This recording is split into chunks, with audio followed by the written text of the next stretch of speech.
සන්සුන් උදෑසනක ශ්‍රී ලංකාවේ විසල් ගඟක් අසබඩ උස්ස අඹගසක් මත නුවණක්කාර වඳුරෙක් සතුටින් ජීවත් විය. දිනක් මිත්‍රශීලී කිඹුලෙක් ගම් ඉවුරට පිහිනාවිත් පහළ සිට වඳුරාට ආචාර කළේය. වඳුරා දිනපතා කිඹුලාට ඉදුණු අඹ පිළිගැන්වූ අතර වැඩිකල් නොගොස් ඔවුන් දෙදෙනා කුළුපග මිතුරන් බවට පත්විය. කිඹුලා ආපසු නිවසට ගොස් තම අලුත් මිතුරා ගැනත් තමා රස බැලූ මිහිරි අඹ ගැනත් තම බිරිඳට පැවසිය.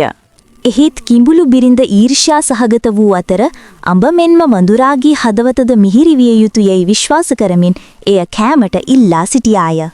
ආදරය හා මිත්‍රත්වය අතර දෙගිඩියාවට පත් කිඹුලා ගඟින් එගොඩ පිහිටි තම නිවසට පැමිණෙන ලෙස වඳුරාට ආරාධනා කළය.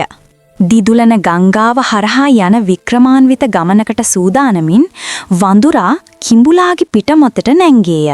ගඟ මැදදී කිඹුලා තම බිරිඳගේ වඳුරාට පාපොච්චාරණය කළේය.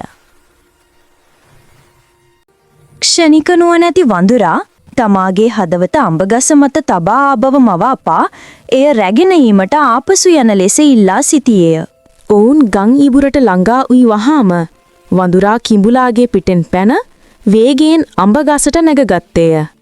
ලැජ්ජාවෙන් සහ හදවත බිඳී යාමෙන් කිඹුලා තම සැබෑ මිතුරාට කෙතරම් ගැඹුරින් ද්‍රෝහී වූවාද යන්න වටහා ගත්තේය.